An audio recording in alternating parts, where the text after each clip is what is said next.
In the height of World War II, Russian scientists wanted to find a way to keep their soldiers awake longer. And so they devised this experiment, this human experiment, to test the effects of extreme sleep deprivation. And so what they did is they rounded up 5 prisoners of war and offered them their freedom if they went through this experiment, which I can tell you went sideways. And so the way it worked is they were going to be put inside of this sealed gas chamber that continuously was going to administer this stimulant gas. It was an experimental stimulant gas. This is not something they knew much about, but they were fairly confident that it wouldn't kill them and that it would keep them awake. And so they put them inside the chamber and they started administering the gas. This was not at a time where they had closed circuit cameras. Those weren't around at the time. All they had was, they put microphones in there, and they had these 5-inch thick little porthole windows. They had one porthole window where the researchers could look into the chamber itself. So the experiment begins, and really for the first 3-4 days, everything was pretty normal. At about the day 4 mark, the researchers started to notice a change in what they were discussing, the subjects. It went from kind of small talk over those first few days to fairly dark. They started talking almost exclusively about traumatic events that had happened to them in their life. And around the day 4 mark is when the subjects started complaining about being in this test at all. The first few days it was filled with some optimism that this was their ticket out of the terrible situation they were in. And then it really turned into, this is a terrible situation. I think it was around the day 6 mark, the subjects stopped talking to each other completely. They became paranoid of the other subjects, and they went to their own sections of the chamber. And in the chamber they had places to sit, there was food, there was water, there was a bathroom, there was books in there to read. They kind of took up space inside of the chamber.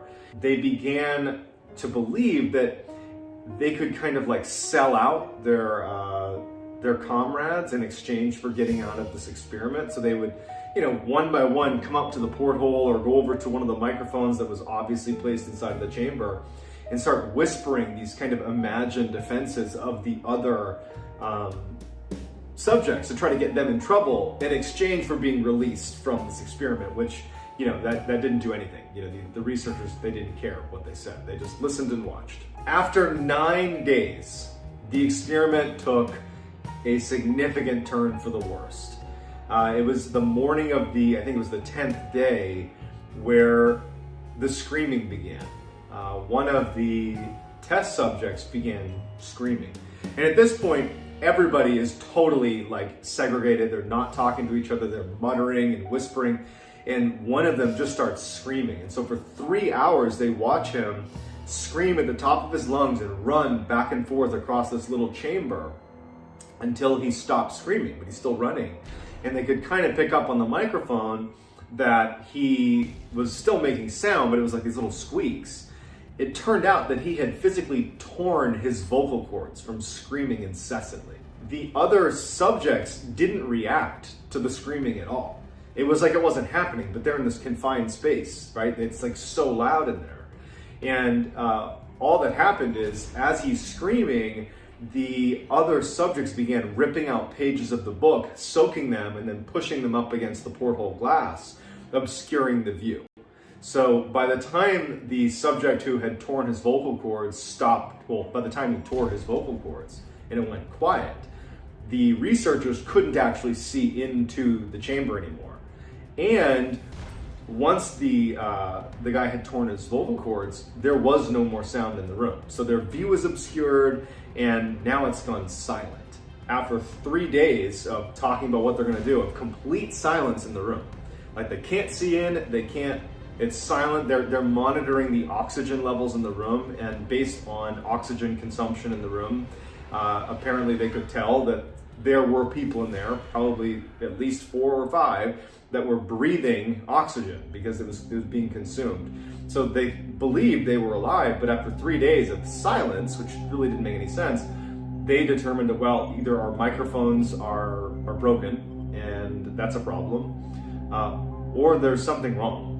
with the subjects themselves. So they decide that they're going to use the intercom to reach out to the subjects and basically tell them that they're going to come into the room. Like, hey, we're going to test the microphones. We're going to be coming into the chamber.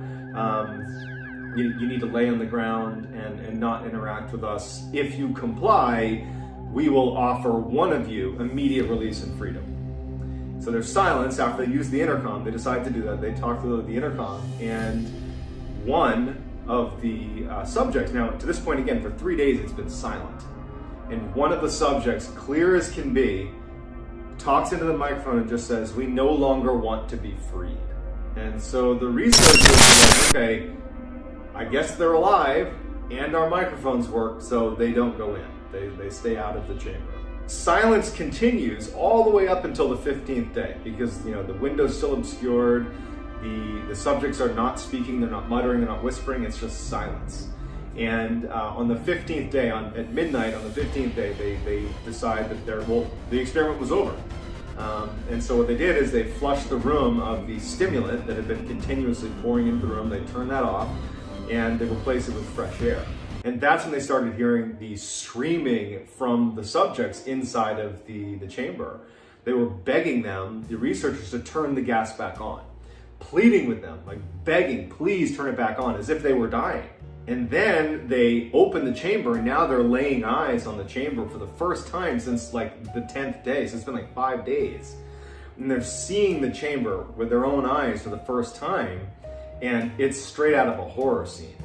4 of the 5 subjects were still alive. The 5th subject, who had perished at some point, there was chunks of flesh that had been taken off of his chest and his leg and had been jammed into the drain in the center of the room. And they had turned on the water in the bathroom and had flooded the room. There was almost 4 inches of water on the ground, like murky, stagnant, lots of gross stuff in their water all over the ground. And there's this dead subject. And all 4 of them have also, there's chunks of their own flesh that's been ripped off of their body. And it was later determined that it was self-inflicted, these chunks of meat that had been pulled off of them. And it was not by teeth either, it was by hand. And also they were eating it. So they were ripping off pieces of their body and eating it. The food storage that was down there hadn't been touched in days.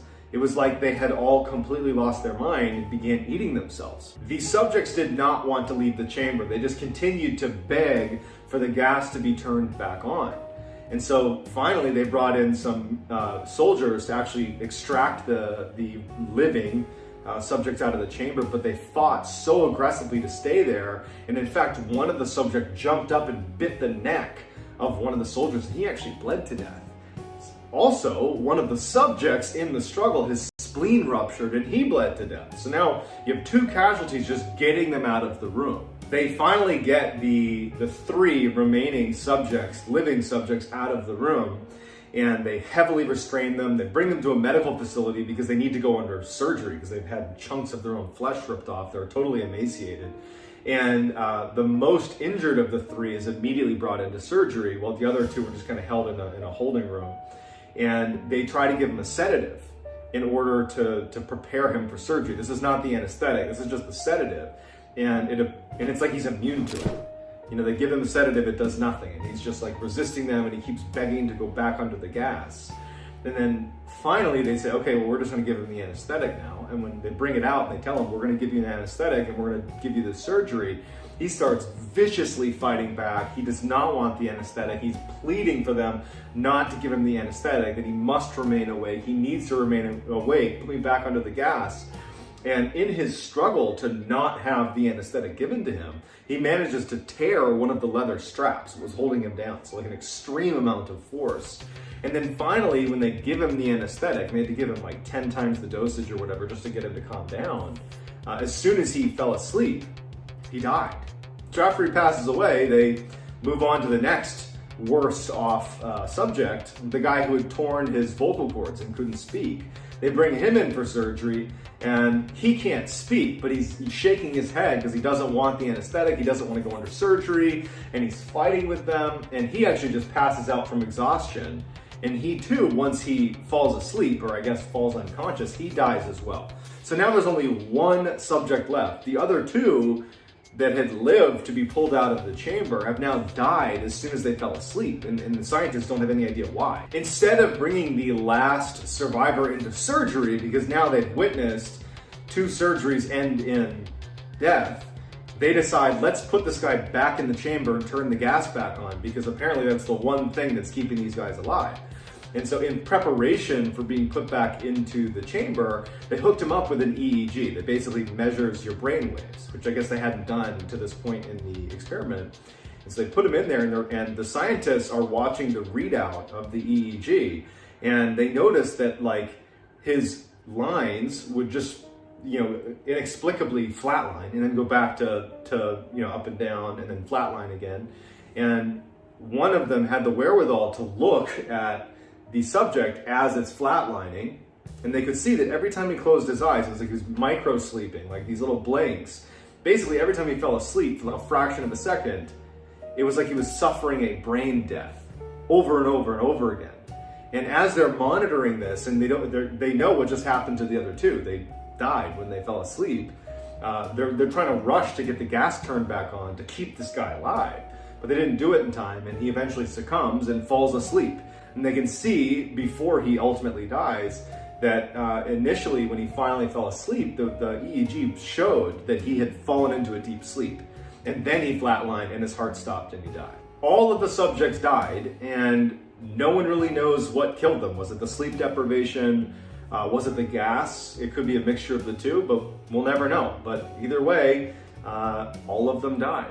Now, this is actually just a story, and there's no evidence to suggest that it's even true. But during that time frame in the 40s, during World War II, there were known cases of horrific, unethical human experimentation happening, like you know, in the Japanese, that awful Unit 731. I would not suggest Googling that unless you got a really strong stomach. You had in the concentration camps, the German concentration camps, human experimentation was definitely happening. And obviously Germany and you know, Japan are not Russia, but you know, it was just in this era where human experimentation was definitely happening. So even if this particular story, the Russian sleep experiment, is not true, I wouldn't be shocked in the least if there wasn't a similar study done somewhere. Obviously the results could vary dramatically, but I do think that it's certainly possible that something like this could have happened. You know, we continue to study sleep and sleep deprivation, and really there's not much known about it. We don't even really know why we sleep, but we do know that you will die if you go without sleep. I think the longest any human went without sleep was like 18 days. And I can actually speak from my own experience. I was a Navy SEAL for 7 years, and we go through something called Hell Week in initial training, where over a period of 5.5 days, you sleep for a total of 4 hours. Not every night 4 hours, but a grand total of 4 hours. And it's split up into 2 little chunks, 2 hours and 2 hours. And then there's like a 15-minute and 15-minute nap thrown in there too. And you really just lose your mind after 72 hours. I remember I was constantly hallucinating that when I was around my classmates, their head would turn into a big Rubik's Cube and start flipping around. And even when I got right next to them, their head would still be flopping around like a Rubik's Cube. And that's only 72 hours in. I can only imagine what would happen in 15 days. So that's gonna do it. I hope you enjoyed my version of the Russian sleep experiment. Go check it out on Creepypasta or just Google Russian sleep experiment. There's loads of stuff on the internet about it. If you're not already, do check me out on TikTok. So my handle on TikTok is the same as my YouTube handle. It's Mr. Ballen. I post videos in there daily. Lots of horror stuff, scary stuff. If you're into that, go check it out. Also, I have an Instagram, John B. Allen 416 is my handle there. More Navy SEAL content on there, but if you're interested in that, go check it out. And that's gonna do it. So please subscribe to my YouTube channel. Let me know if you want to hear other stories that you think I do a good job telling. Let me know and I'll see if I can do it. And that's gonna do it. Thanks, guys.